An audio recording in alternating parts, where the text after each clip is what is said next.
What's going on, guys? Welcome back to the Independent Experience. I'm Indy XP, and we're coming to you again this morning, Monday, May 11th, 2020. This is our second video already this morning.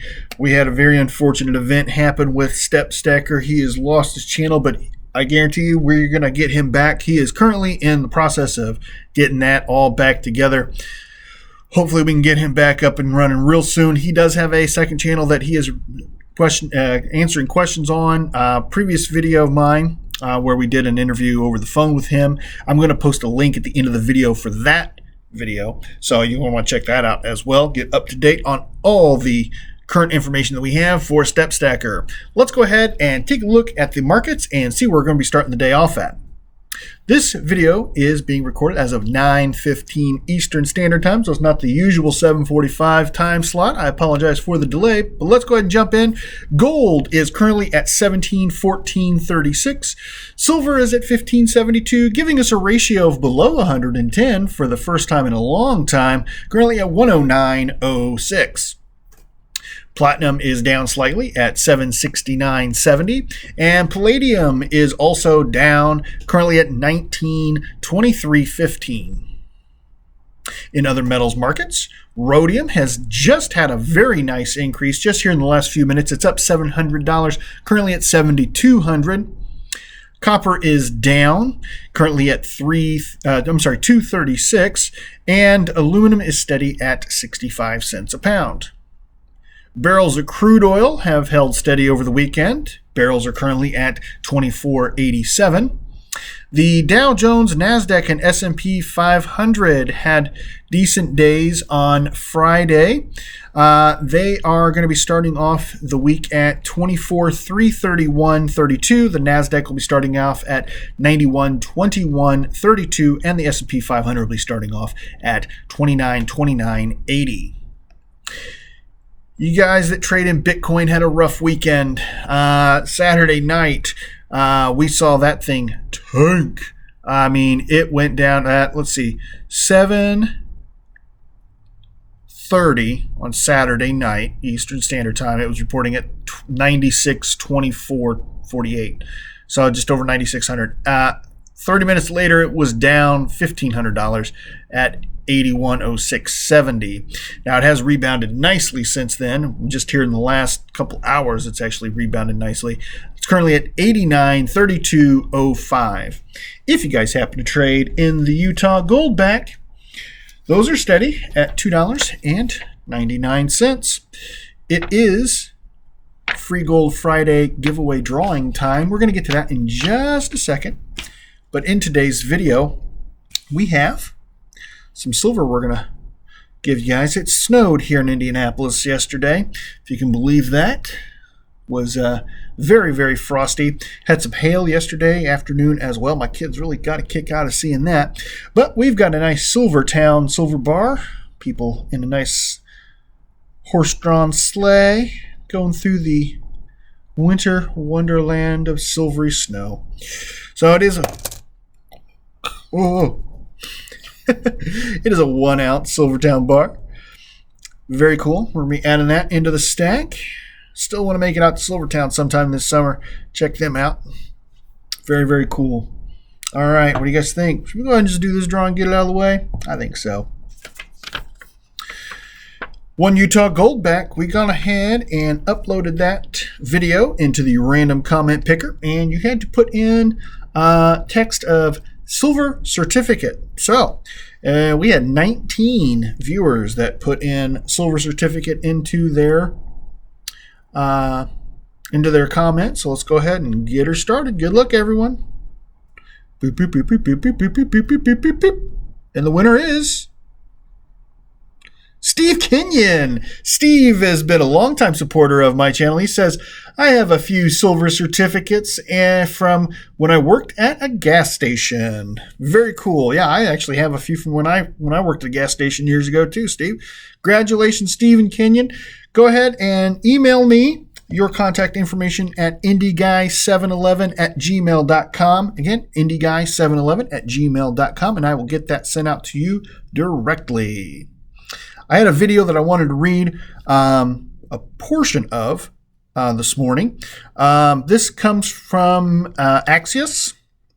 And this is states face economic death spiral from coronavirus. There are 49 out of 50 states that are reporting lower tax revenues than they did a year ago. South Dakota, believe it or not, is the only state that is showing more tax revenue for the month of April this year than they did April last year. The analysts that are discussed in this article cannot figure out why. So they're just kind of an anomaly. You're going to have that with everything. But the states that top the list are actually quite surprising. I figured California, Florida, states that rely super heavily on tourism would be the ones that would have the greatest loss. Nevada being one. I thought they would have the greatest loss. So this article actually has a chart right at the very top, and I just want to discuss that chart. Hopefully you guys are not in one of these, because these are the states that are going to run out of money first. Number one was the biggest loss in revenue. This is from April of this year versus April of last year. Massachusetts, number one, they're down over 50% in tax revenue. Missouri was number two. Kansas, number three, and Pennsylvania and Montana are 4 and 5.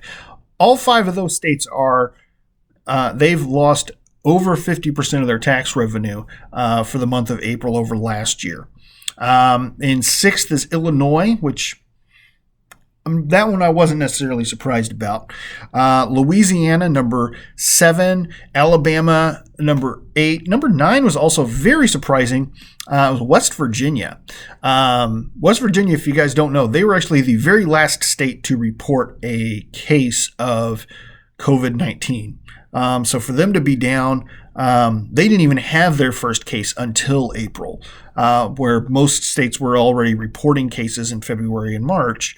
They actually did not receive their first case until April. Number 10 is Ohio.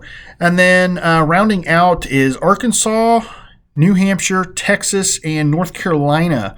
North Carolina was down 12.5%. Now, all the rest of the states between there and South Dakota are going to fall under 10%. But those are the major states that are showing a decline. So I wanted to bring those kind of to the forefront.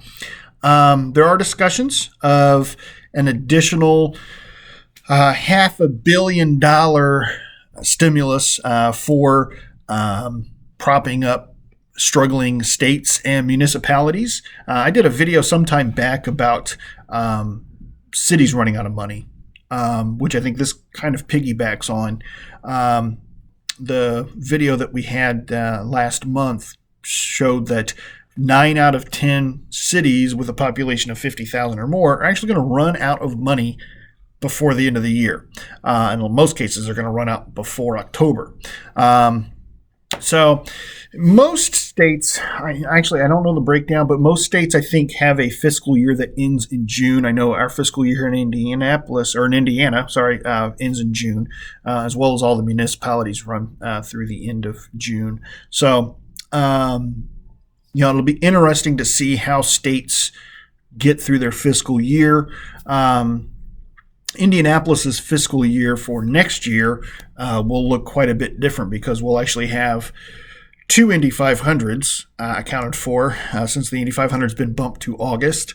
So it'll fall in 2021's fiscal ending year. But we'll also have the Indy 500 for next May in there.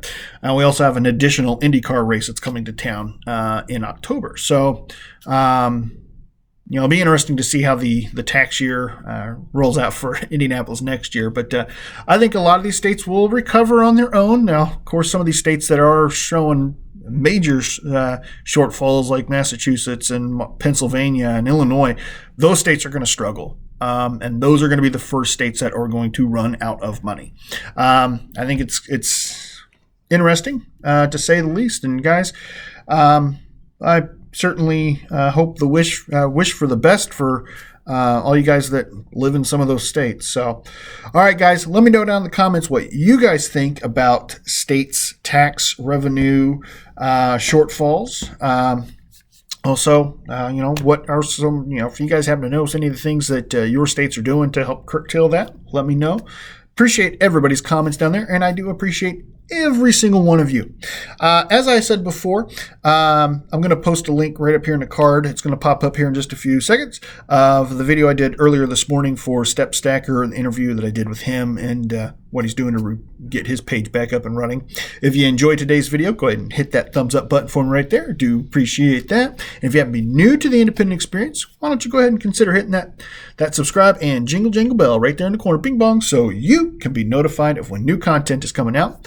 I've been Indy XP from the Independent Experience, and I'm here once again to remind you, if the women don't find you handsome, they should at least find your pockets heavy.